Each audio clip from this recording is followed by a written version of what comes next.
E é com ele, Danilo Moliterno, já aqui ao meu lado. Tudo bom, Danilo? Bom dia. Tudo bem, bom dia, Carol, e a todos que acompanham o Novo Dia e o Mobilidade. Pois é, veículos elétricos. Como a gente tem falado aqui sobre esse assunto com o Danilo, está avançando, viu, pelo Brasil, com destaque para a região sudeste. O que esse dado que eu trago agora, Danilo, nos diz sobre transição energética aqui no Brasil? É hora da gente começar a falar um pouquinho também sobre a diversidade regional brasileira para fazer essa transição energética. É mais um desafio que a gente tem nesse processo de fazer a transição nos transportes. O fato de a gente ter aqui no nosso país muitos Brasis, como a gente costuma dizer, e para cada um desses Brasis a gente tem uma solução que é um pouquinho diferente, um desafio que é um pouquinho maior, um pouquinho menor. Vou trazer aqui alguns dados, porque para a gente começar a pensar em como solucionar esses desafios, é importante primeiro a gente conhecer o nosso contexto. Hoje a gente tem, Carol, cerca de 273 mil carros elétricos no Brasil. A gente está falando entre carros que são híbridos e carros que são elétricos. Cerca de 55% deles são elétricos, então a maior parte deles. E aí a gente começa a olhar para esse dado grande e começa a falar sobre onde estão estes carros para a gente entender aonde se posiciona essa diversidade regional.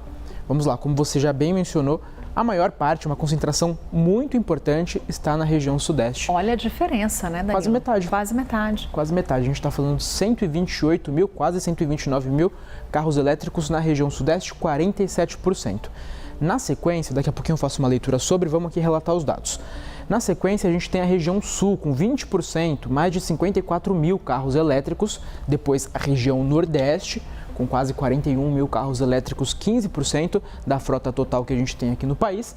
Depois, a região centro-oeste, 14%, quase 40 mil carros elétricos. E para fechar, com um contingente muito menor, a região norte, 4%, chegando muito perto dos 10 mil carros elétricos.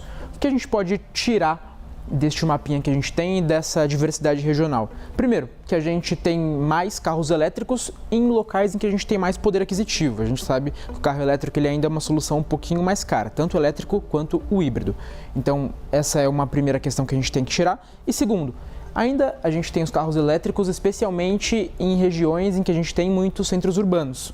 Centros urbanos que têm distâncias mais curtas, então não tem aquela preocupação muito grande com a autonomia do carro elétrico, que a gente sabe é uma preocupação de quem pensa em comprar esse tipo de veículo, para além de, nesses lugares, no sudeste e no sul especialmente, a gente, apesar de todo o Brasil ainda carecer um pouquinho de infraestrutura, a gente tem mais infraestrutura do que nas demais parcelas do país. Por exemplo, na região norte a gente tem normalmente entre as cidades trajetos muito longos a serem percorridos e tem aquela ansiedade com relação a se o carro elétrico consegue ou não fazer esse trajeto que é um pouquinho maior, né? E aí, falando exatamente sobre isso, vale a gente mencionar essa segunda parte aqui do gráfico que mostra muito bem como essa concentração de fato hoje está em centros urbanos. A cidade de São Paulo é a cidade que mais tem carros elétricos hoje, concentra cerca de 13,5% da frota total. Na sequência aparece Brasília, 9,4% da frota total. Depois Rio de Janeiro, 4,1%, Belo Horizonte, 3,2%, Curitiba, 3,1%, aqui em São Paulo, de novo, Campinas, 2,3%, Salvador, 1,9%, assim como Porto Alegre, e para fechar, Fortaleza, em nono, 1,7%, e Goiânia, em décimo, 1,6%. Então a gente tem essa concentração em locais urbanos, em que a gente tem distâncias mais curtas a serem percorridas e também mais infraestrutura, além de poder aquisitivo. Então, o que a gente vem falando bastante é de que uma primeira solução para a gente começar a expandir essa utilização dos carros elétricos, de fato, é fazer com que essa oferta de frota venha acompanhada, especialmente de infraestrutura, para deixar o consumidor tranquilo com relação a ele ter o carro elétrico e ter a possibilidade de fazer diferentes distâncias com ele.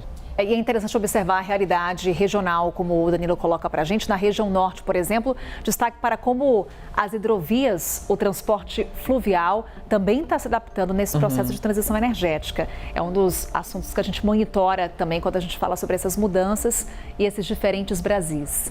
E você foi na questão, Carol, porque a gente fala muito sobre diferentes realidades. Talvez o carro elétrico nem seja a principal tópico que a gente vai ter aqui para a transição. Para a gente fazer a transição na região norte, muitas vezes a gente não vai usar nem a rodovia, a gente vai usar a hidrovia mesmo, né? Para a gente conseguir tirar um pouquinho das emissões de carbono. É Danilo Moliterno trazendo para a gente esse tema importantíssimo em debate aqui no Novo Dia, mobilidade. Daqui a pouquinho ele volta para falar mais de economia aqui com a gente. Até já, Danilo. Sim.